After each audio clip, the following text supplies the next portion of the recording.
Hello everyone, welcome back to the talk series. Today we have someone whose field of work is computational material sciences.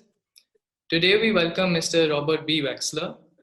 He got a PhD in chemistry at UPenn and a BS in chemistry in Drexel, a comprehensive research university. He is currently a postdoc at Princeton University with Professor Emily Carter. She is the founding director of the Princeton's Andlinger Center for Energy and Environment. Mr. Wexler has a minor in music, which would be interesting to chat about. He is also interested in applying classical molecular dynamics simulations to model wide varieties of material systems such as catalysts, ferroelectrics, and photovoltaics. Moreover, he has developed a software package using Monte Carlo simulations to sample surface phases. So welcome to the talk series. It's great to have you here. Yeah, thanks for inviting me. I'm looking forward to chatting. Yeah. So let's start right from the beginning. Did you grow up in Philadelphia? I did. I haven't left, honestly. Most of you may not be familiar with the map of Pennsylvania, but I grew up in a small town about 20 miles north of Philadelphia. I went to Drexel, which is in what's called University City, which is just across a small river from the center part of town. Then once I finished Drexel, I went to Penn, which is literally down the street, less than a mile. I even stayed in the same apartment. And then because I really wanted to travel and see the world, I moved 40 miles north to Princeton. So I've stayed quite close, but I'm a family person and my wife has a job here. And so it made sense to try to stay in the area. And I've always known, obviously Penn and Princeton and Drexel from, growing up in this area. And it's been fun to kind of sample the local universities. And I think that it's amazing how much there is to offer within just this very small region of space. Yeah. So talking about growing up, what was your childhood like in Philadelphia?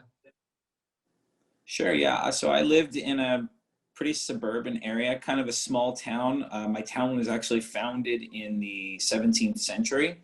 And so I believe that even George Washington, the first president of the United States, slept in an inn in my town, during the 18th century.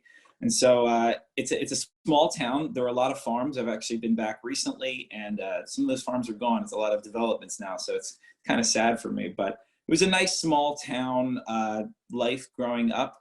But yeah, so it was mostly that, and yeah. I went to middle school and high school there, and played a few sports. Wasn't actually too interested in science. A funny story I often tell is that in high school I took AP chemistry in my senior year, and I I was part of 3 different sports teams, and it was my final period, and often I was missing my final period for sports matches. And so I ended up at the end of the year getting a C in AP chemistry. But look where I am now. Yeah. So what subject were you fascinated by during high school? During high school, so I did like chemistry. I took chemistry in my sophomore year, and then I really enjoyed it. I liked, the fact that there was, you can understand, different reaction mechanisms, as well as doing, thermodynamic analysis of whether a reaction will happen or not happen based on calculating free energies of reaction. I thought that was really interesting because you could predict, the rates with which, different reactions would proceed and make different products that we're interested in. But I also liked history. I was very interested in learning American history. I've always been fascinated by the American Civil War. Sorry, not the American Civil War. I mean, that's obviously also fascinating, but mostly fascinated by the American Revolutionary War.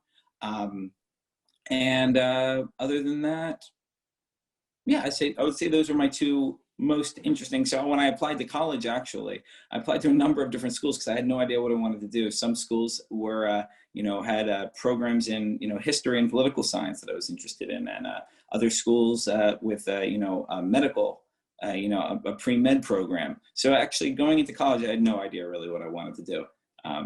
But chemistry was on the list. I wouldn't say it was the number 1.